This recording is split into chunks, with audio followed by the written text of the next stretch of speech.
You know what's funny, man? I went to Capitol Hill Baptist Church last Sunday, and it blew my mind what the pastor said in prayer, Pastor Mark. He said, Lord, I pray for the leaders of this world, those who hold government office, and those who wield the power.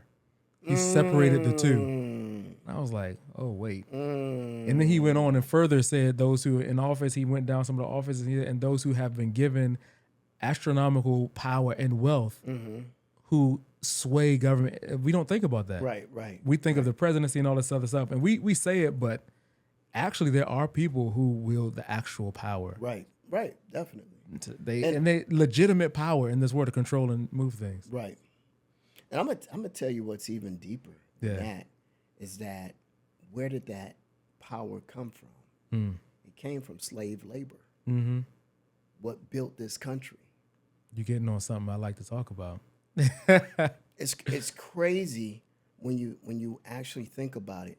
And then there's parts of it that are so diabolical. Something that came up in my feed was a system of breeders, right?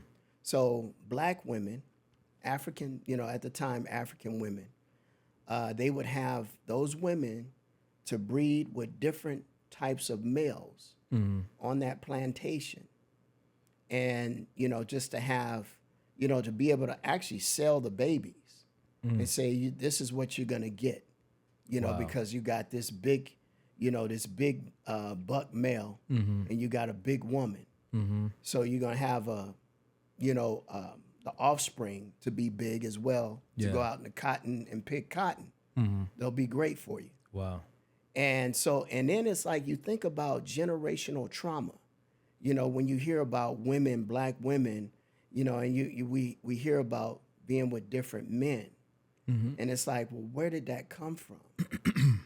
And you can almost trace it way back to slavery. And because that was what was going on. And then like with the slave masters would have his term with the woman. It's diabolical. Yeah. Bro. And the weird thing about that, really, slavery is an economic institution. Yeah. So the reason why I say that is because people will say, oh, slavery was so long ago, or they don't understand the impact. You really can't understand the impact until you look at it on an economic, financial level. Right. If you think about the billions that have now turned into trillions of dollars of wealth. Yeah. That have stemmed over hundreds of years. And people say, oh, it's so long ago.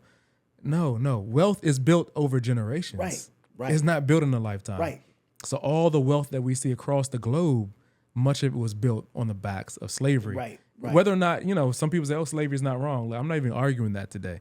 Whether right or not is wrong. I think we just need to acknowledge those people who have benefited from the institution that are in control today, and those people who were on the short end of the stick. Right.